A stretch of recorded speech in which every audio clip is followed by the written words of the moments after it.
Kumpleto na ang legal team ni dating Pangulong Rodrigo Duterte para sa kanyang magiging depensa sa kinakaharap na kaso sa International Criminal Court. Bukod sa 5 international lawyers, mayroon din daw 2 abogadong Pilipino. Sunod daw nilang paghahandaan ngayon ang mga ihahaing petisyon sa korte. Mula sa The Hague, Netherlands, narito ang report ni News 5 correspondent Mon Gualvez.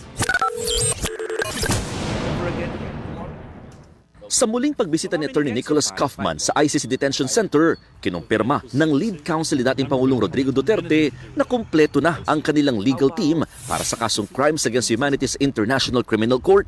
Binubuo raw ito ng 5 international lawyers. Bukod kay Kaufman, pasok din sa defense team ang French lawyer na si Attorney Dov Jacobs na may 15 taon ng karanasan sa international law, international criminal law at human rights. It comprises a core team of people who've had years of experience at the International Criminal Court, years of experience handling the information technology that's required to run a defense case at that court. Git ni Kaufman, mas pinili nilang palakasin daw ang defense team na may kaalaman din sa IT lalo't pawang electronic evidence ang isusumite sa korte.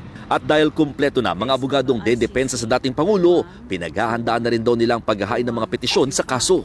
Various arguments that we can make, of which the result might be that the case is dismissed. We hope to introduce a request for interim release in due course. I'm not going to tell you about the timing of that. Hindi na pinangalanan ni Attorney Kaufman ang ibang miyembro ng defense team ng dating Pangulo.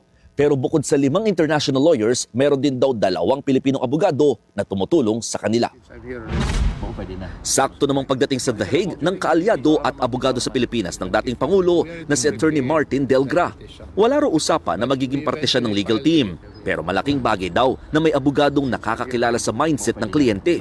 Maalalang si Delgra ang kasama ni dating Executive Secretary Salvador Medialdea nang arestuhin si former PRRD.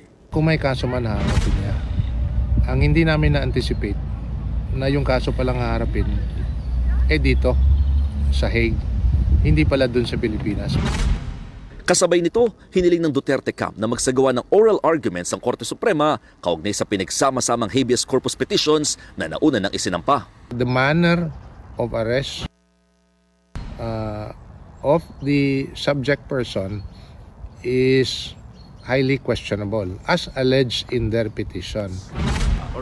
Sinagot naman ng Malacanang ang unang naging pahayag ni Attorney Kaufman na malaking hamon sa paghawak niya ng kaso ang political manipulation. It is also better for him to know who manipulates who.